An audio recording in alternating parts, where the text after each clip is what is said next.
On the 3rd of October, in a land far away, a young woman was reading and knitting one day.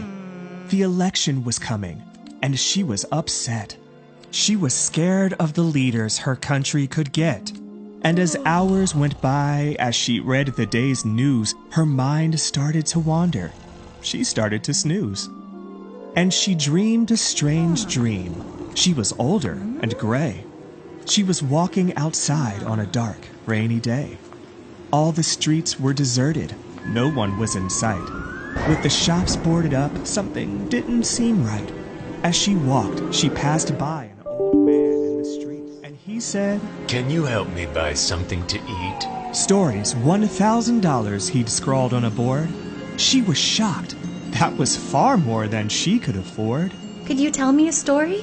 My name's Nixie Knox. I don't have any money, but here's some new socks. Then he clutched the wool socks in his gnarled old hand, and he said, "Here's the tale of the fall of Greatland. In the country of Greatland, this land that you see, lived a proud group of people, much like you and me. For a long time, a lot of us had peace and health. Some Greatlanders prospered and built up great wealth.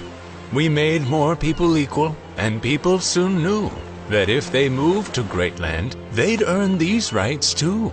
So a number of people, just like you and me, left their homes for Greatland and crossed the Great Sea. But some people got greedy and tried to take more. Then the others were not as well off as before, so we made a mistake. A huge, big league mistake for a country. The biggest mistake you could make. We elected a leader who wouldn't prepare. And to make matters worse, he did not even care. Mr. Harold J. Grump was the name of this chump, but most people who knew him just called him the Grump. No one knows why the Grump got so grumpy at all, but some say his hands were 2 sizes too small. For when he was a little Grump going to school, the kids who played great ball made him look like a fool. His Grump hands were too little to grasp the big ball, and they grabbed it so fast he would stumble and fall. And his little Grump heart didn't grow, not at all. His poor heart was so hurt, it's 4 sizes too small. As years passed, he grew older and had lots of wealth, with big loans from his father, not all by himself. How he loved being rich. He wrote Grump on it all, and it made the mean kids seem so silly and small.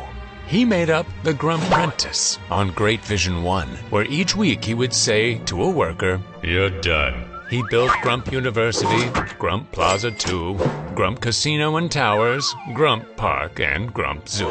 He tried selling Grump Roast and Grump Water, so cold, but no one wanted food that tastes bitter and old. As more years went by, he got bored of his life. "I should be more historic. I've got a new wife." And one day, looking out from the 99th floor, Mr. Grump saw things weren't as good as before. He saw crime. He saw people who'd lost jobs and health. And he said, "I can fix this. I know how to wealth. I'll tell people it's broken. Things here are all wrong. Greatland needs an outsider who's different and strong. Yes, we need law and order. Things must be set straight. And there's no one but me who can make Greatland great." He spoke only of problems and anger and fear. Many people believed what they wanted to hear.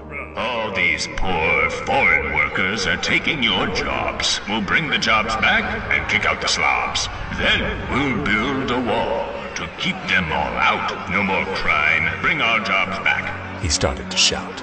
"Lower taxes are just what we need," said the Grump.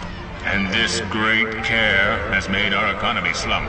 Health care isn't a right, it's a service you buy. And we can't afford it. I'll kiss it goodbye. We'll tax imports and exports to keep Greatland great. All that money will pay for a lower tax rate." And when not enough voters said no to his lies, this man won the election, to my great surprise. He did what he promised. He built a huge wall. He sent immigrants home, families, children, and all.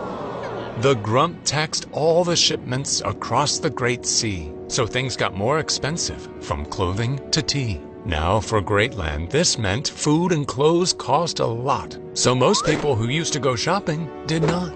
The shopkeepers went home, and workers did too. With no customers left, there was no work to do. Then the Grump canceled Great Care. When people got ill, they spent all of their cash on a big doctor's bill. Great Care helped us get by. If we're sick, we can't work to earn money to pay for a doctor. You jerk. But the Grump and his friends didn't care about that. They were counting their money and getting quite fat. This is ours. We deserved it, said Grump.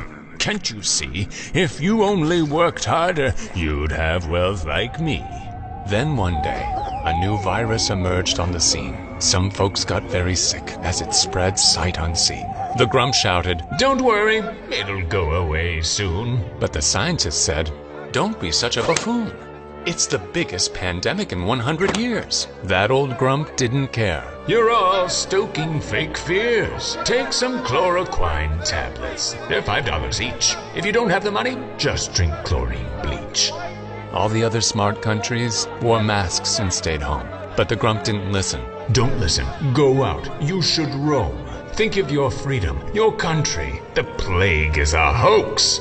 And so many people believed him, and it killed lots of folks. And that's how Greatland fell. Our jobs went away, there was nothing to buy, and no money to pay. Then the old man's sign changed. It had one word, accept. And he said, "That's your future. Accept."